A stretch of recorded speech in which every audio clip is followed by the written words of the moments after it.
Hi everyone, it's Ed from Runnable. I'm in Sheffield for the Easter break, and yeah, I'm at one of my favourite places, Forge Dam. Those that have watched the channel before, that you might have seen this before.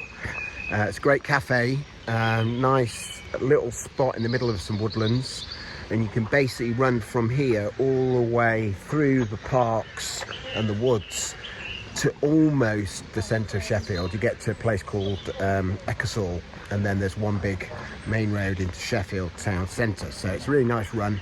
It's not that far either, so it's easy to do. And for Sheffield, it's not that hilly either. I've been avoiding hills, and those of you that know Sheffield know that's not easy. So I'm avoiding hills. I'm still bunged up, unfortunately. I did a park run yesterday, so I'll do a video on that soon. But yeah, it wasn't the easiest park run, that is for sure. But I'm not going to let this stop me. You know, marathon is a week away. I'm going to nail it. But here, hopefully the fresh air here will do me good, and I'll be ready at the weekend, you know. And yeah, what better place to get ready than through all this lovely countryside, right? It's beautiful here. It's fresh air, sun's out. What could be better? What could be worse, rather? You know, it is such a beautiful place to be, and I'm lucky, really, to be able to run through these woods, to be honest. And I think I've got a bit of chocolate there, sorry. Yeah, I've just had a cappuccino with chocolate on. That was what that was, sorry. So yeah, I'll do some filming and I'll get back to you. I'll see you later. Bye-bye. Yeah, I forgot to mention, I've got my Evo SLs on, which is probably not the best shoes for running through trails and woodland, but I can't stop wearing them at the moment, so show you them. There you go. Hope you saw that. Anyway, they're such a fantastic shoe that I'll wear them anywhere, maybe even in bed. How about that? I'm not sure the wife will be happy about that, but so what? I love them. I'll see you later. Bye.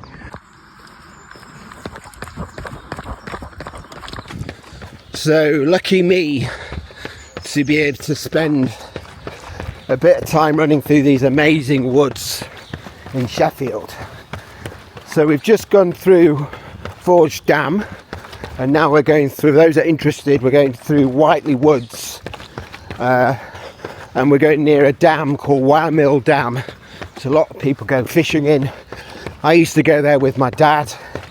We used to have a pond in our house and used to get overflown with frog spawn, and you know, it would cause the fish problems with so much frog spawn. So we used to bucket all the frog spawn up and take it to the dam here, put it in the corner where it was better for the frogs, for the spawn rather, and also better for our fish.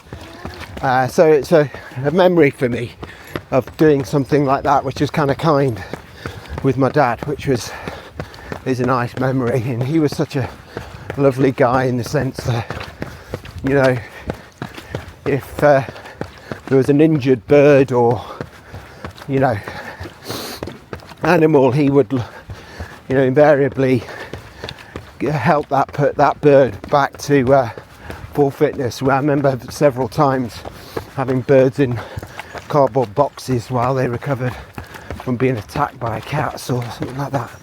So yeah, such a lovely guy, such an intelligent bloke as well. He's a professor in the universities and lecturer, and he also worked for British Aerospace. I think he had a hard time. He was from Argentina, and during the Falklands War he was working with the Sheffield University but also British Aerospace. So there's a lot going on for him mentally during that period. You know, I guess he felt maybe a bit of a traitor to his own country, but he was an intelligent guy. He knew that war wasn't about the Argentine people, it was about the dictatorship there, the military presence in Argentina that meant that war started. And he was a very thoughtful kind of guy in that respect. You know, he knew what was going out there was wrong. Actually, it's an amazing Argentine film set around that time called The Secrets in Their Eyes.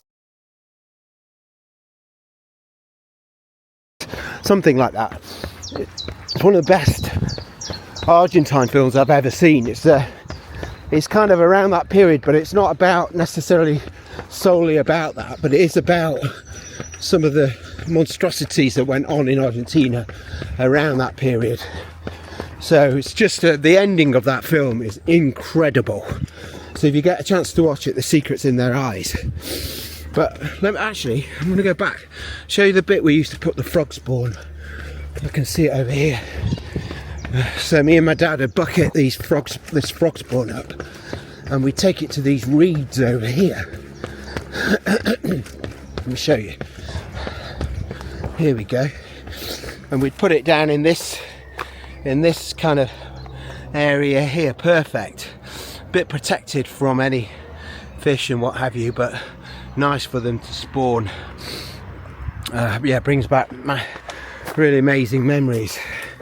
So yeah, I can remember during the Falklands War, we had our windows put through by somebody in Sheffield who obviously didn't like the fact my dad was from Argentina. It was around the time when the HMS Sheffield got sunk, so you can imagine what it was like for us around that period. You know, for kids growing up, I remember having to protect my sisters from being bullied. Made sure that no girl would bully my sisters. It got me in a lot of trouble, as you can imagine. I was getting in fights daily where parents would send their kids out to challenge the Argentine. I'm not being funny, I didn't lose many fights. I was brought up on beef and wine from a very early age, so I could handle myself and still can in that respect. But yeah, it was tough. It made me a lot stronger actually, mentally, but also made me a little bit more careful about, you know, I was really a happy-go-lucky kind of kid before that, and it made me a little bit more reserved on what I told people.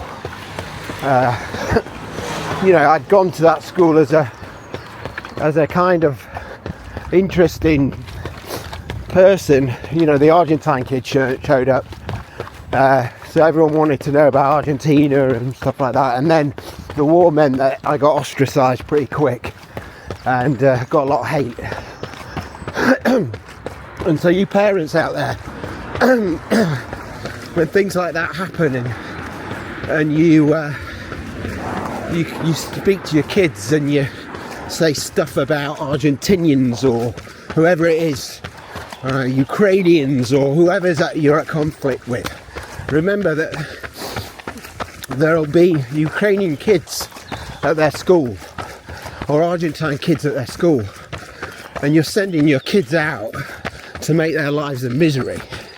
So just remember that, because, you know, for people like me, I had to go through all that, and my sisters, but we became stronger because of that. But it was a tough period, and you know, you're kind of feeling like, well, what have I done?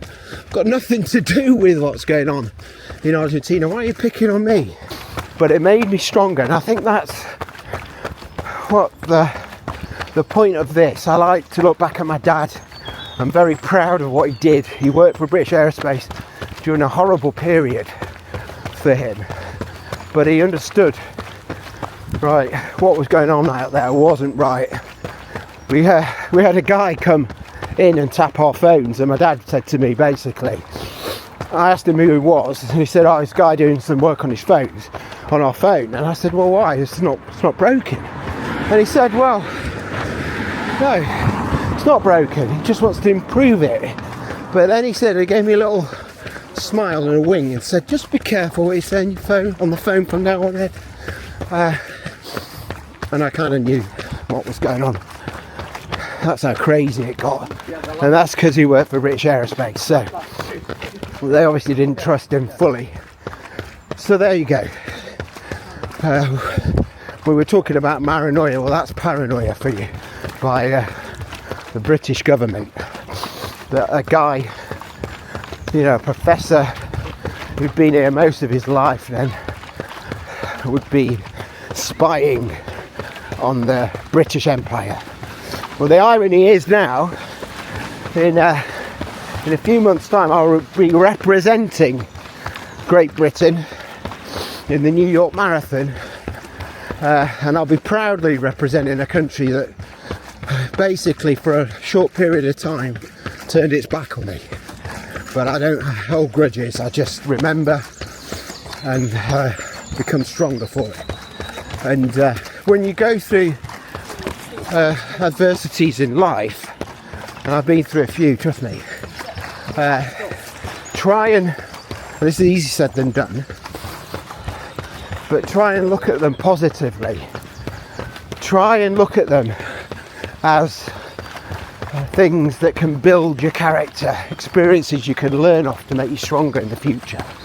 You know, when you've been through a lot of hardships, then things come along that would potentially flatten a lot of people, or just like specks of dust for you, because you've been there, done it, got the t-shirt, think nothing of it. So I'm pretty sure my strength in marathons and half marathons and stuff like that, you know, and the times I'm getting, because I shouldn't be getting these times with my injuries and health issues, are down to those character building episodes of my youth where I had to become stronger, had to become more resilient. I understood if I wasn't conditioned to fight at school, I'd get my head kicked in. So I would go home and worked on press-ups and lift books because I didn't have any weights, make myself stronger so I could get the fight over and done with quickly. It was weird. I watched prison dramas and it felt a bit like that actually. You'd be waiting for the next inmate to try and give you a kicking, but it was fine. It only got tricky or when it was groups against me, and that was harder obviously, but it's something I'll never forget and something I don't want to let control my life. There's so many nice people out there in this country, such a beautiful country, such a nice population of lovely people, you know, animal loving, souls of the earth, a lot of the people here. It was just that period of time that caused so much paranoia and hatred towards, unfortunately, the place from where my family was from. And when you run through woods like this, puts all that into a bit of perspective really. So beautiful here, you can't imagine hard times like that when you're running through these woods. So it's a kind of reminder, both good and bad, that growing up in the period of Sheffield, the stuff I would do with my dad, the lovely lifestyle we had with all this beautiful countryside, animals like you ducks. It was a fresh air, was all year round here. Weather wasn't great though. But yeah, it's just such a beautiful place if you're from the right side of Sheffield. When I say right side, I don't mean there's a wrong side, I mean right side in terms of countryside, which I was lucky to be in. But it also reminds me of those harder times where as a young boy I grew up, became a man. And to this day, I'm that kind of person now who will stick up for someone who's getting bullied, or if I see something going on out there I will step in, and it's led so far, it's not caused me too many issues, but I can imagine one day it might, but I don't care. If I see something on a train, or see something in a park, or see something just down the road where somebody's getting bullied, a woman's getting, you know, harassed, kids are getting followed, all that kind of shit, I'll step in, because I was brought up because of all that to protect my sisters, to protect my family, and that's what I'll continue to do. Sorry, I know this has been a bit deep today, but you know, these memories come flooding back. But the marathon is the thing that's most on my mind, and kicking this bug I've got, which I'm confident I'll do. I'm confident I can get through this nasty little period, and on race day I'll be able to fly, because I've got all that stuff in my mind of when I actually went through proper tough periods to make me realise that a marathon is actually not that big a deal. So that's my advice to you.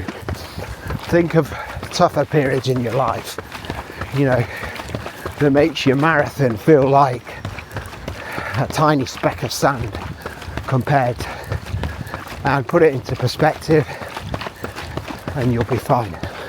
And with that, because I'm approaching a cafe where I want to get another coffee, I'll say goodbye.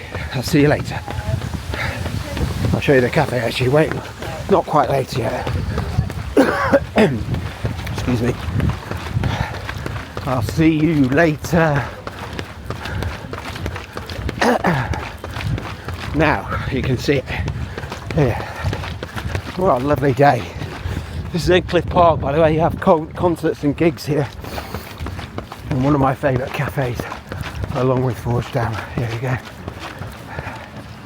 There you are. See you later. Bye bye.